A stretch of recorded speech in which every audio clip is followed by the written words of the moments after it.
ओम श्री सद्गुरुवाय नमः। श्री गुरु चरणों में मेरा सत बार नमन। शीर्षक आदि नाम पारस है।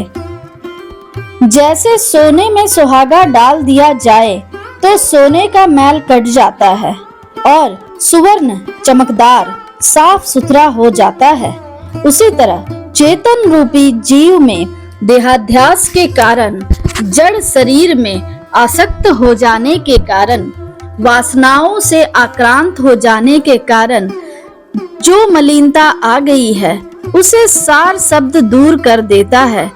सदगुरु कबीर साहब की एक साखी है, आदि नाम पारस है, मन है मैला लोह, परसत ही कंचन भया, छूटा बंधन मोह। अर्थात आदि नाम पारस पत्थर है और मन मैला लोहा। जैसे ही मन आदि नाम, आदि नाद, आदि शब्द, आदि प्रणव को छू लेता है, वैसे ही यह मन, यह जीव स्वर्ण तुल्य हो जाता है। आदि नाद को पकड़ने हेतु प्रगाढ़ ध्यान के द्वारा अपने भीतर तलहटी में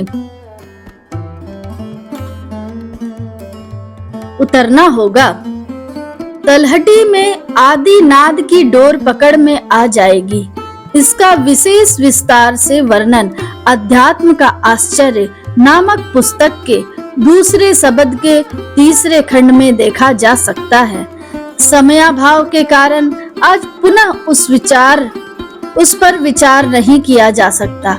सद्गुरु कबीर कहते हैं, शब्द सुहागा सेत। जैसे सुहागा सोने को चमका देता है, वैसे आदिनाद का स्पर्श कर लेने पर जीव परम आनंदित, परम शुद्ध, निर्मल, निर्विकार, निर्लिप्त, निर्मोहत्व को प्राप्त कर लेता है। सद्गुरु कबीर साहब कहते हैं, आदि नाद की महिमा गाते हुए एक साखी में कहा है, जाप मरे अजपा मरे, अनहद भी मरी जाए, सुरति समानी शब्द में ताही काल न खाए। अर्थात जाप अजपा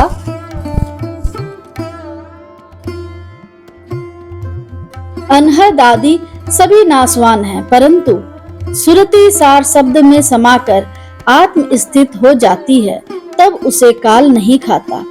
शब्द सुहागा सेत। उपरोक्त व्याख्या गूढ़ अर्थ हुआ जन सामान्य को समझने में यह दुस्तर है। इसका एक साधारण अर्थ भी आप ले सकते हैं, वह यह है कि शब्द सुहागा सेत यानी गुरुदेव का उपदेश सुहागा तुल्य है।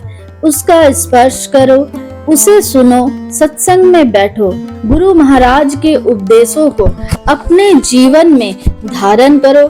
ऐसा होने से तुम्हारे भीतर की कलुषितता दूर हो जाएगी, तुम्हारे भीतर के अज्ञान की कालिमा हट जाएगी और तुम्हारा स्वरूप उज्जवल, निर्मल हो जाएगा। तुम पार ब्रह्म परमेश्वर की गोद में बैठने की पात्रता प्राप्त कर लोगे। आगे कहते हैं, जरद बूंद जल कुकुही, कहे कबीर कोई देख। गुरु के उपदेशों को अपने जीवन में धारण करके या ध्यान की प्रगाढ़ता में डूबकर अनादि नाद की डोर को पकड़ लेने पर माता पिता के रजबूंद से निर्मित इस शरीर में तुम वैसे ही हो जाओगे जैसे कुकुही पक्षी जल में तो रहता है, पर जल का एक बूंद भी उसके पंखों को स्पर्श नहीं कर पाता।